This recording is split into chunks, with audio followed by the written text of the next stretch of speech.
नमस्कार प्रिय दर्शकों और द एनिमी के माध्यम से हमारी यात्रा में आपका स्वागत है, जो द्वितीय विश्व युद्ध के युग के जापान में स्थापित एक शक्तिशाली लघु कहानी है।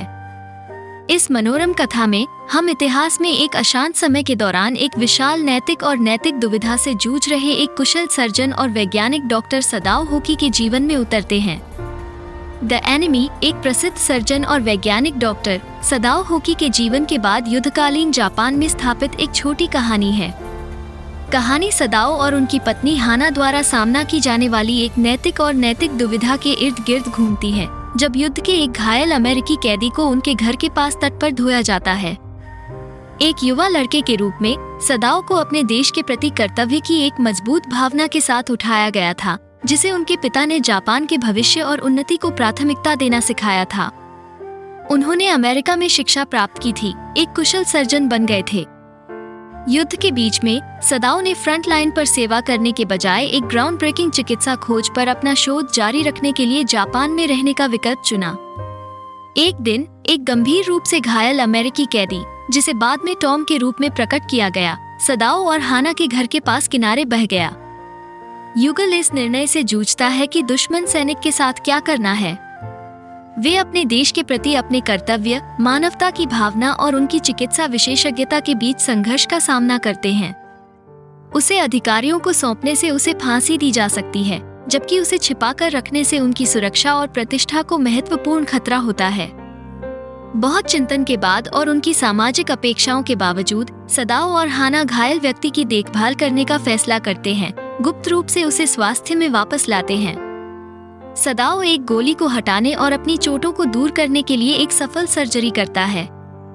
इस समय के दौरान वे कैदी, युद्ध और उनके कार्यों के परिणामों के प्रति अपनी परस्पर विरोधी भावनाओं से संघर्ष करते हैं।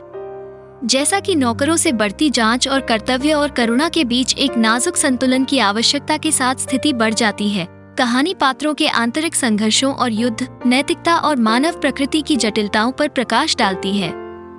कथा खोज के आसन खतरे और कैदी के भाग्य के बारे में सदाओ की आंतरिक उथल-पुथल के साथ समाप्त होती है, जिससे पाठक पात्रों द्वारा किए गए विकल्पों के परिणामों पर विचार कर सकता है। कहानी में सदाओ को युद्ध के एक अमेरिकी कैदी के जीवन को बचाने के बाद एक नैतिक दुविधा का सामना करना पड़ता है, जो द्वितीय विश्व युद्ध के दौरान जापान में अपने घर के पास तट पर बह गया था। सदाओ एक अत्यधिक कुशल और दयालु जापानी सर्जन, इसमें शामिल जोखिमों के बावजूद अपने घर में घायल अमेरिकी को छिपाने और देखभाल करने का फैसला करता है। जनरल, जो सदाओ के वरिष्ठ भी हैं, का सुझाव है कि जोखिम को खत्म करने और गोपनीयता बनाए रखने के लिए अमेरिकी को चुपचाप मार दिया जाना चाहिए। वो हत्यारों को इसकी देखभाल करने के लिए भेजने की पेशकश करता है, ये सुनिश्चित करने के लिए कि सदाओ शामिल नहीं है। सदाओ शुरू में सहमत होता है, लेकिन जब योजना को पूरा करने का समय आता है तो वो खुद को ऐसा करने में असमर्थ पाता है। जैसे जैसे दिन बीतते हैं, अमेरिकी ठीक होने लगता है और सदाओ को पता चलता है कि वह अब स्थिति को अनदेखा नहीं कर सकता है। वो अमेरिकी को एक नाव प्रदान करके भागने में मदद करने का फैसला करता है और पास के निर्जन द्वीप तक पहुंचने के लिए आपूर्ति करता है, जब तक कि उसे पास से गुजरने वाली कोरियाई मछली पकड़ने वाली नाव द्वारा बचाया नहीं जा सकता। कहानी सदाओ के भीतर आंतरिक संघर्ष पर प्रकाश डालती है, जो अपने देश के प्रति उनकी वफादारी और मानवता और करुणा की भावना के बीच टूटी हुई है। वो अंततः अंधा आज्ञाकारिता पर करुणा को प्राथमिकता देना चुनता है। ये दर्शाता है कि मानवता और समझ राष्ट्रों और संस्कृतियों के बीच की खाई को पाट सकती है। पॉल एस बक्की द एनिमी के माध्यम से इस ज्ञानवर्धक यात्रा में मेरे साथ जुड़ने के लिए धन्यवाद। मुझे आशा है कि आप कथा से उतने ही मोहित थे जितना मैं था। यदि आपको यह वीडियो पसंद आया है और इस तरह की अधिक समृद्ध सामग्री चाहते हैं, तो हमें थम्स अप देना सुनिश्चित करें और इसे साथ ही पुस्तक उत्साही लोगों के साथ साझा करें। मेरे अगले साहित्यिक साहसिक कार्य के लिए बने रहें, जहां मैं एक और रत्न को उजागर करता हूं, जो संवाद और प्रतिबिंब को उजागर करता है। हमारे समुदाय का हिस्सा बनने के लिए एक बार फिर धन्यवाद।